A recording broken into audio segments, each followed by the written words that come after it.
kita satu Malaysia ataupun satu para politikus dan juga para peminat politik, pemerhati politik memang menunggu akan pengumuman pembubaran oleh Perdana Menteri, kerana sejak sebulan dua ini memang ianya menjadi ratib ataupun menjadi orang kata wirid kepada pemimpin UMNO Barisan Nasional yang tidak sabar-sabar untuk membubarkan parlimen, dan akhirnya ianya menjadi kenyataan semalam 10 bulan 10 2022, dan ianya menyebabkan kita lihat dalam komentar, kita lihat dalam program-program yang melibatkan UMNO live dan sebagainya, kita lihat pemimpin-pemimpin UMNO, begitu juga adik-adik UMNO, penyokong-penyokong fanatik UMNO senyum lebar apabila parlimen ataupun pembubaran parlimen itu diperkenankan, kerana bagi mereka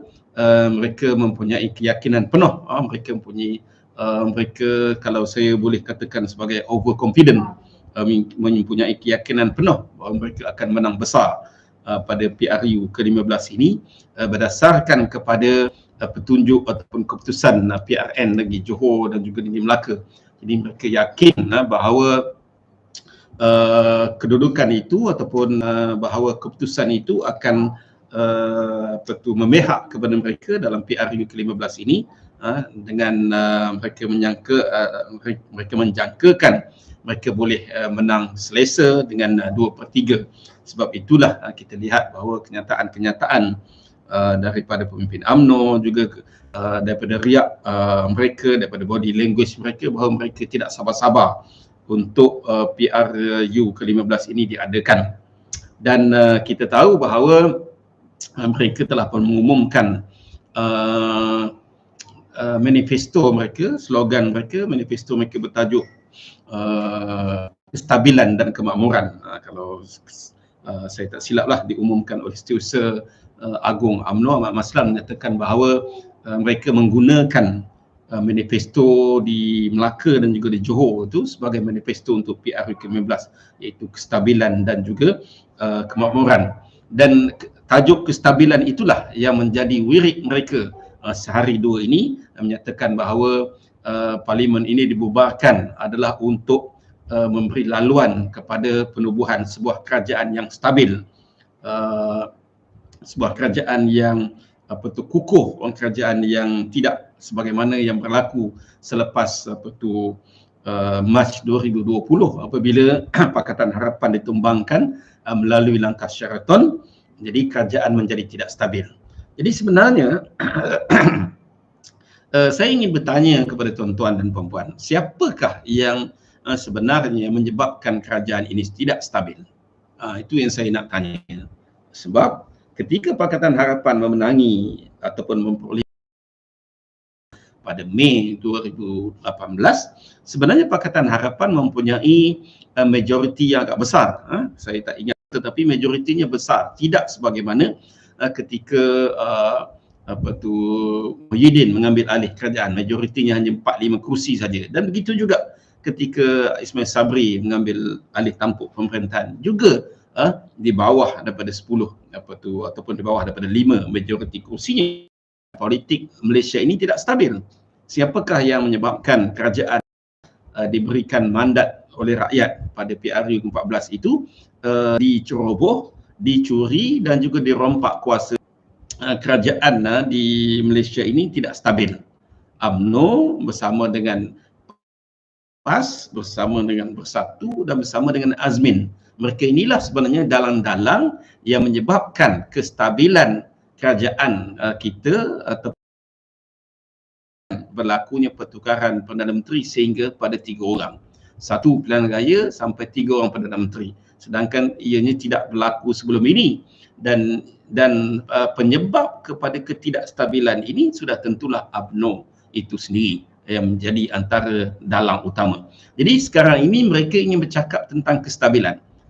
Itu sebab saya kata mereka hanya melihat kestabilan itu bila mereka dapat kuasa. Tetapi mereka tidak amanah ataupun mereka tidak jujur apabila orang lain dapat kuasa. Mereka melakukan berbagai-bagai usaha yang akhirnya menyebabkan kerajaan yang dipilih oleh rakyat itu tidak stabil. Usaha yang mereka lakukan ialah langkah Sheraton ataupun ada orang panggil langkah Syaitanir Rajim. Langkah Syaitanir Rajim di Hotel Sheraton bersama dengan Azmin, bersama dengan PAS dan juga bersama dengan Bersatu, akhirnya menyebabkan kerajaan kita terus tidak stabil selepas saja Tun Mahathir meletakkan jawatan, sehinggalah ke hari pembubaran semalam kerajaan sentiasa, Perdana Menteri sentiasa berada dalam ketakutan, sentiasa berada dalam mimpi ngeri, bila-bila saja takut ditarik sokongan dan sebagainya. Jadi sebenarnya dosa yang paling besar, dosa politik yang paling besar yang rakyat kena tuding jari dan rakyat kena hukum kepada mereka yang menyebabkan kerajaan kita tidak stabil ialah UMNO, Bersatu, PAS dan Azmin Ali. Alangkah durjananya perbuatan mereka ini ketika negara berada di awal-awal pandemik COVID-19, ketika Kerajaan Pakatan Harapan sedang menguruskan ataupun sedang merancang untuk mendepani pandemik COVID-19, mereka pula merancang sesuatu di Hotel Sheraton dan akhirnya mandat rakyat berkubur dan kerajaan menjadi tidak stabil. Dan mereka sendiri yang mengaku bahawa kerajaan itu tidak stabil bermula daripada kerajaan Muhyiddin. Ketika Muhyiddin menjadi Perdana Menteri, yang menyebabkan kerajaan Muhyiddin tidak stabil, mereka lah yang sebenarnya yang mengganggu gugat kerajaan Muhyiddin, kerajaan Abakau tersebut. Mereka lah yang mengganggu gugat, akhirnya mereka jugalah yang menarik sokongan kepada Muhyiddin, yang menyebabkan mereka pula sebab mereka nak mereka jadi Perdana Menteri dan akhirnya mereka dapat jadi Perdana Menteri, Ismail Sabri jadi Perdana Menteri, dan ketika mereka mengganggu gugat kerajaan orang lain, mereka tidak pula rasa bersalah. Ketika mereka mengganggu kerajaan Pakatan Harapan, mereka tak rasa bersalah, mereka tak rasa berdosa. Ketika mereka mengganggu kerajaan Muhyiddin Yassin, mereka tak rasa berdosa, mereka tak rasa bersalah, mereka tak malu kepada rakyat ketika mereka mencuri dan merompak kuasa daripada Pakatan Harapan. Begitu juga mereka merompak kuasa daripada Muhyiddin. Mereka tidak malu kepada rakyat dan mereka tidak rasa bersalah. Inilah sebenarnya hipokritnya UMNO Barisan Nasional yang berselindung di sebalik perkataan kestabilan, seolah-olah mereka sajalah yang boleh menstabilkan negara kita, seolah mereka sajalah yang pandai memerintah, mereka sajalah yang akan menubuhkan kerajaan yang kukuh. Dan mereka tidak sabar-sabar, tuan-tuan. Mereka tidak sabar-sabar untuk mendapatkan kuasa ini semula, kerana bagi mereka itu sajalah jalan sebenarnya bagi mereka mengembalikan kegemilangan UMNO Barisan Nasional itu sendiri, kerana mereka tahu bahawa kalau mereka berjaya memonopoli ataupun mendominasi kerajaan persekutuan ini, sudah tentulah mereka akan boleh buat apa saja. Bagaimana sebelum PRU ke-14. Bila mereka menjadi abang besar bersama-sama dalam Barisan Nasional, mereka akan boleh buat apa saja. Termasuklah dalam isu-isu yang melibatkan kes-kes mahkamah, isu-isu menyebabkan pendakwaan. Sebab itu kita tidak pernah mendengar berlakunya Perdana Menteri didakwa di mahkamah, menteri-menteri didakwa di mahkamah sebelum PH ataupun sebelum PRU ke-14. Dan perkara inilah sebenarnya yang diidam-idamkan oleh UMNO untuk mereka mendapat balik kuasa tersebut dan mereka boleh buat apa saja. Sebab sebenarnya bagi saya, selain daripada UMNO Barisan Nasional, kerajaan rakyat jangan lupa kepada mereka yang bersekongkol dengan UMNO yang menyebabkan kerajaan yang diberi mandat oleh rakyat ini tidak stabil, iaitu PAS dan Bersatu, juga Azmin Ali. Mereka inilah player-player atau pemegang taruh yang menyebabkan rakyat negara berada dalam keadaan tidak stabil, menyebabkan ketika negara berhadapan dengan masalah COVID-19, kita terpaksa berada ataupun mengharungi kemelut politik yang disebabkan oleh UMNO dan kuncu-kuncunya ini. Jadi sekarang ni mereka pula nak cakap tentang kestabilan. Dan inilah yang kita sebenarnya rakyat kena lihat betapa hipokritnya UMNO Barisan Nasional, dan mereka ini tidak wajar ataupun mereka ini sepatutnya tidak diberikan satu undi pun pada PRU ke-15, kerana mereka lah sebenarnya menyebabkan negara kita berada dalam keadaan yang tidak stabil dari segi politik, tidak stabil dari segi ekonomi, tidak stabil dari segi kehidupan rakyat dan sebagainya. Bermula daripada usaha mereka untuk menjatuhkan kerajaan Pakatan Harapan, lepas tu mereka pula berusaha untuk menjatuhkan kerajaan Muhyiddin Yassin.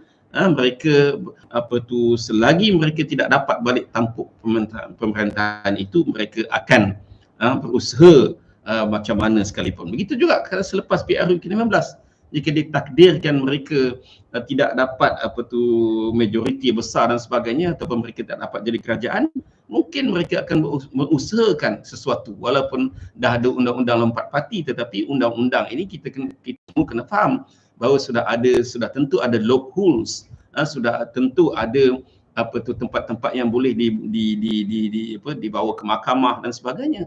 Ini semua kalaulah perangai penyamun dan penyangak ini, tuan-tuan, mereka tidak akan berdiam diri selagi mereka tidak dapat kuasa. Begitulah yang kita akan hadapi.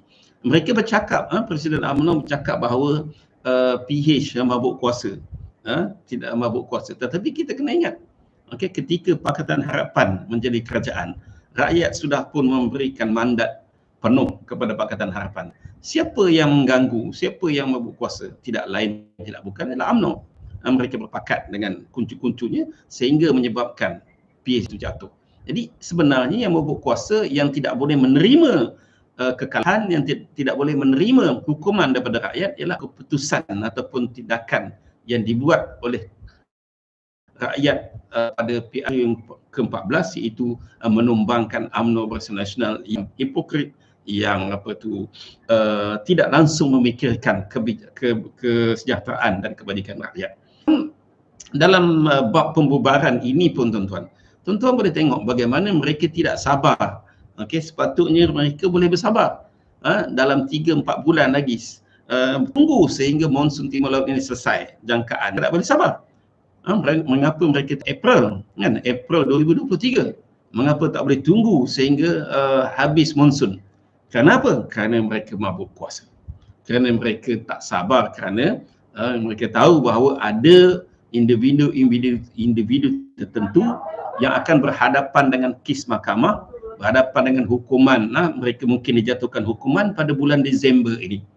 Jadi mereka ini lah sebenarnya antara lain, ini antara sebab-sebab lah yang menyebabkan mereka tidak sabar untuk mengadakan pilihan raya ini, kerana ada individu-individu yang akan berhadapan dengan keputusan mahkamah. Jadi macam kita kata sebelum ini dan pemimpin PH kata sebelum ini, bahawa kalau UMNO Barisan Nasional itu dapat mandat yang besar, pada pilihan raya umum ke-15 ini, semua pun akan berlaku. Apa pun boleh berlaku. Sebab itu, macam saya beritahu tadi, sebelum PRU 15, kita tidak pernah dengar ada pemimpin politik, VVIP, Perdana Menteri ke, ahli parlimen ke, menteri yang didakwa di mahkamah. Jadi perkara itu boleh berlaku balik. Boleh berlaku semula sebagaimana sebelum PRU 14, jika sekiranya UMNO Barisan Nasional kembali menjadi kerajaan.